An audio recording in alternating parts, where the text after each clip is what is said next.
Hi, this is your pal Tristan and this is my take on World War One. I'm gonna be doing this all in one take, so I'm just gonna put on the record right here. Okay. Now ready to talk about World War One. Okay. Let me turn that down a little bit. Okay, so World War One started. World War One started on June 28th, 1914, when a Serbian named Gavrilo Princip assassinated the Archduke Franz Ferdinand. So, Austria in shock, they call on Germany to help him. So Kaiser Wilhelm II, he promises them German support.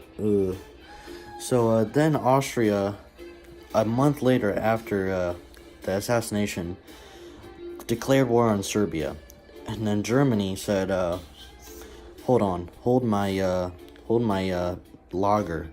Then they declare war on Russia and France, and invaded Belgium. Can't forget about that. So Britain said, "Okay, now hold my tea." Then declares war on Germany. Okay. And Germany didn't pay no mind to that, as they invaded France. So 1914 on itself, it's just kind of like a year where everyone declared war, picking sides. Turkey ended up joining Germany. And one of the big battles started, the Battle of the Marne. Okay. As we move into 1915, the first Zeppelin raid on Britain took place in January of 1915. Okay, hold up. Alright, now I'm ready to talk about World War One again. Okay, which really broke, is really, what's that word? Oh god, I guess not gonna be one take.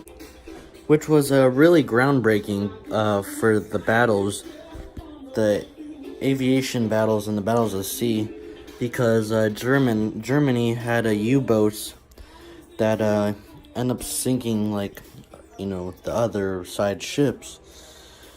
And a big event that happened in 1915 in World War One, Italy declared war on Germany and Austria. Jeez, that sucks. And the Germans also captured Warsaw from the Russians. Big deal. And as we move into 1916, conscription was introduced in Britain, which was technically just the draft. So the draft was introduced in Britain. And the start of the Brusilov offense happened on June 4th.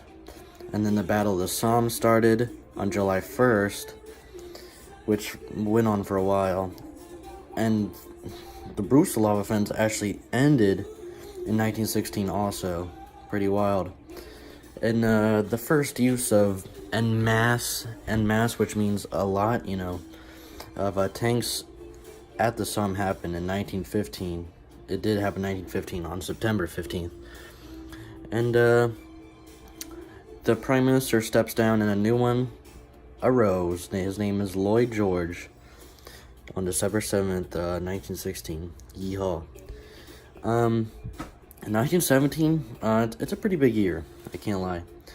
The Germany's unrestricted submarine warfare campaign started, so you know what that means. They can do whatever they want with their submarine warfare. There's no rules.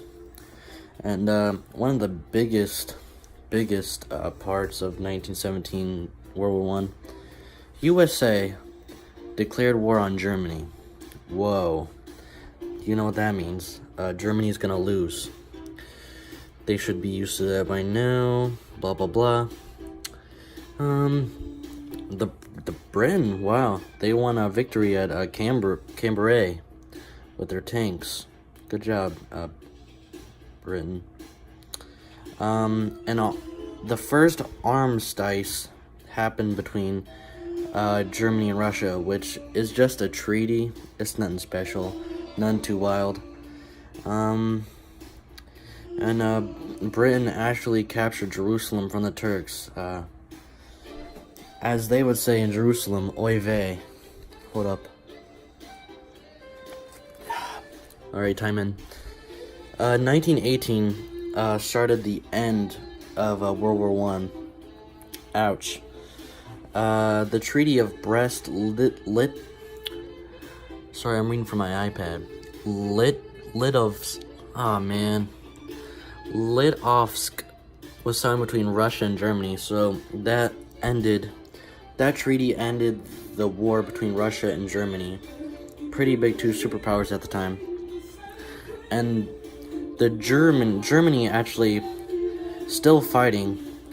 They broke through the Somme and started an offense in Flanders, which is really huge, because they won that battle.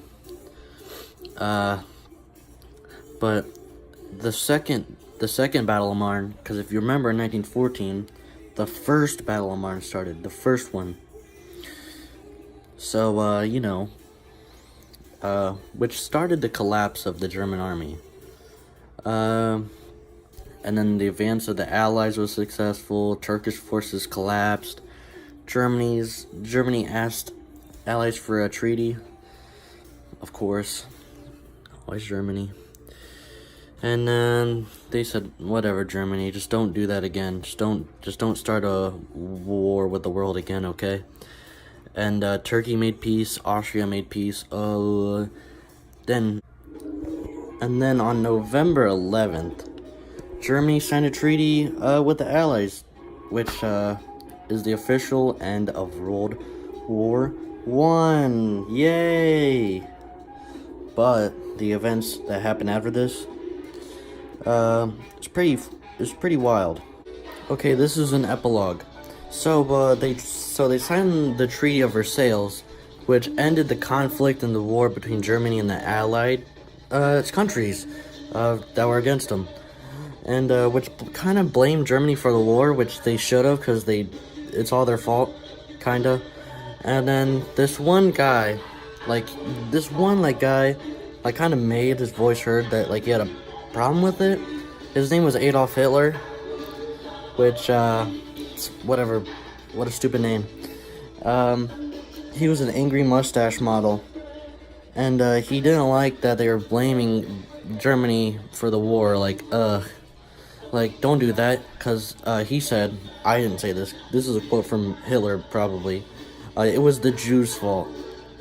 So he had a vengeance in his soul against the Jewish people, saying one day he'll show them. And that's all that I got for World War One. Thank you so much.